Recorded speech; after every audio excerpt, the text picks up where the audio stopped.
ప్రొద్దుటూరు నియోజకవర్గం ఉన్నటువంటి వ్యాపారస్తులకు, స్థానిక వ్యాపారస్తులకు తెలుగుదేశం పార్టీ మద్దతుగా ఉంటుంది.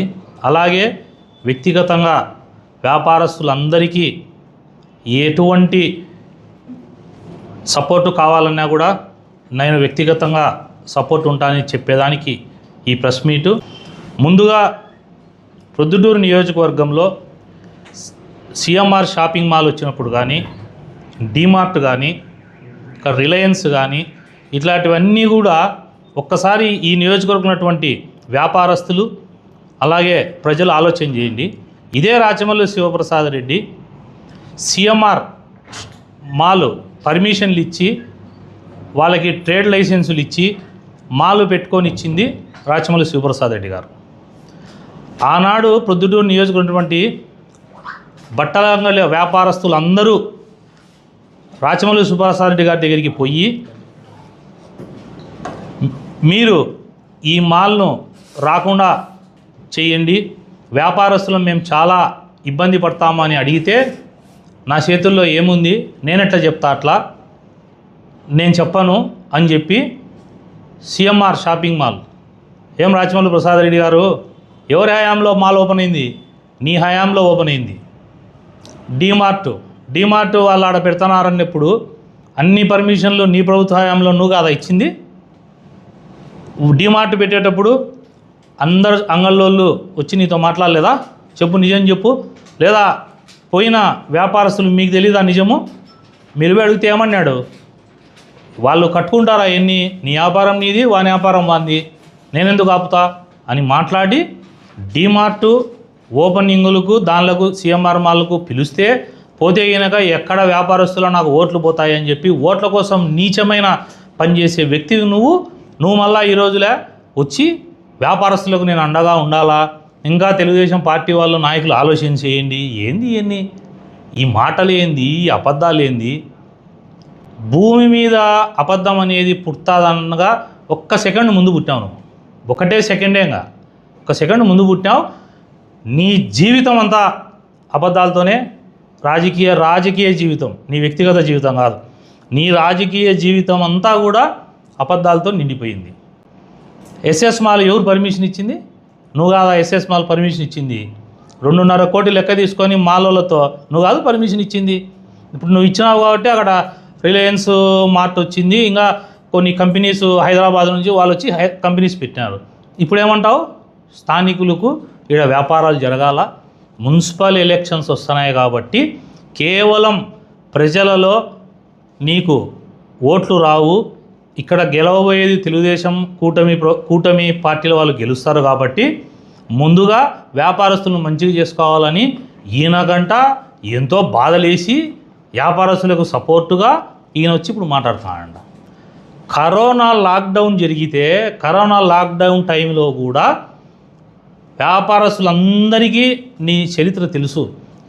అంగళ్ళు ఓపెనింగ్ చేయించుకోవాలంటే కూడా కమిషనర్ రాధాను పంపించి షాపులు క్లోజ్ చేయించి నీకు డబ్బు కొడితే కరోనా టైంలో అంగళ్ళు తెరిపించిన నువ్వు ఈరోజు ఎక్కడ లేని ప్రేమ వ్యాపారస్తులంటే ఏందో ఈయనకు ఎంత బాధలేసి వేరే వాడి వ్యాపారం హైదరాబాదోడో గుంటూరోడో వచ్చాడంట, వాడు వ్యాపారం చేసుకొని కోట్లు దండుకొని పోతానంటున్నావే. సిఎంఆర్ ఎందుకు పర్మిషన్ ఇచ్చినావు? డిమార్ట్ ఎందుకు పెట్టినిచ్చినావు? ఎస్ఎస్ మాల్ ఎందుకు పెట్టినిచ్చినావు? ఈ 3 నీ హయాంలో కాదా జరిగింది? మామూలుగా మనం ఎవరన్నా రోడ్లో పోతా అంటే ఒకరికి ఏదన్నా ప్రమాదం జరిగితే అరే ప్రమాదం జరిగింది అని మనం బండి ఆపి దగ్గర పోయి ఏదైనా చేస్తాం. కానీ నువ్వు ఆడ గొంతు కోసుకున్నా కూడా చూసినాడు ఏమనుకుంటాడు తెలుసా? పొద్దుటూరుడు రాచమల్లు ప్రసాద్ రెడ్డి రాజకీయ జీవితంలో రోజు వేసే అబద్ధాల్లో, రోజు చేసే జిమ్మిక్కుల్లో ఇదొక భాగమేమో అనుకొని నువ్వు నీ దేహం నుంచి కారే రక్తాన్ని చూసి కూడా ఇది ఏదన్నా అది పూసుకొని వచ్చింటాడులే సినిమా వాళ్ళ దానిలోది ప్రజల్లో చూసి ఓట్ల కోసము ఎంతకైనా దిగజారిపోతాడులే రాచమల్లు ప్రసాద్ రెడ్డి అనుకొని ప్రజలు ఇట్లా తలకాయ కూడా నీ దిక్కు చూడరు. నువ్వు కావాలంటే నిజంగా కోసుకోవాకలే, మళ్ళీ కోసుకుంటే నువ్వు ఏదైనా జరిగితే మళ్ళీ నాకు ఆ చెడ్డ పేరు వద్దు. కావాలంటే ఒకసారి యాక్షన్గా చెయ్యి. ప్రజలు ఆపుతారా బండి ఆపరని నీకే తెలుస్తుంది. ఊరికట్ట ఒకరోజు యాక్షన్ కొట్టు. స్థానికంగా ఉండే వ్యాపారస్తులకే ఇక్కడ స్థానికంగా ఉండే వాళ్ళకి ఇక్కడ ఉద్యోగాలు దాంట్లో ఉపాధి దొరుకుతుంది అని నువ్వు మాట్లాడినావు. రైట్, నేను ఒప్పుకుంటాను నీకు. స్థానికంగా ఇక్కడ వాళ్ళే వ్యాపారం చేస్తే స్థానికస్తులకి ఉద్యోగాలు ఇస్తారు. రైట్, దానికి నేను కూడా పూర్తి మద్దతు. ఒక్కదానికి ఆన్సర్ చెప్పు. భారతీయ సిమెంట్ ఉంది కదా నలింగాయపల్లె, పోదాంపా ఇద్దరం.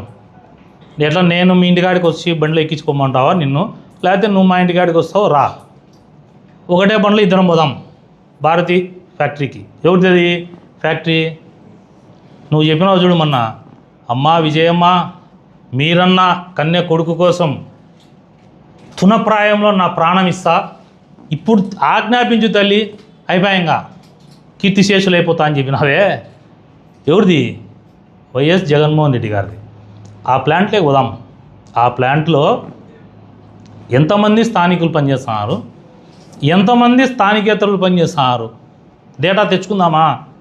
నా దగ్గర ఆల్రెడీ 80% డేటా ఉంది. మ్యాక్సిమము భారతీయ సిమెంట్ ఫ్యాక్టరీలో 60 నుంచి 70%, 60 నుంచి 70% స్థానికేతరులు ఉన్నారు, అంటే లోకల్ వాళ్ళు లేరు. మరి మీ జగనన్న నువ్వు ప్రాణాలు ఇచ్చేటోనివి, నువ్వు టికెట్ కోసమో లేకపోతే రాజకీయం కోసం ఎన్ని అబద్ధాలైనా ఎన్ని కారుకుతలైనా కూర్చావు.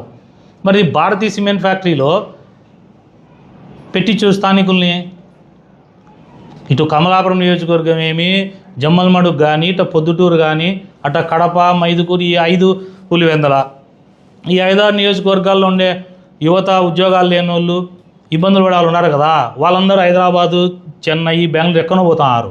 దాని బదులు నువ్వు జగన్ కోసం ప్రాణం ఇచ్చేటోనివి కదా, పోయి రేపు జగన్మోహన్ రెడ్డి గారి దగ్గరికి పోయి మన దాంట్లో ఫ్యాక్టరీలో ఇది తప్పు, నేను ఆడ ఇట్లా స్టేట్మెంట్ ఇస్తాడా, అయినా మన ఏరియా వాళ్ళని పెట్టుకుందామన్నా, బయట వాళ్ళని ఎందుకని తీసేపిచ్చు. ముందా చూసుకో, నీది నువ్వు చూసుకోవు. కానీ వచ్చేది ఎలక్షన్లు వస్తున్నాయి కాబట్టి వ్యాపారస్తులకు సపోర్టు.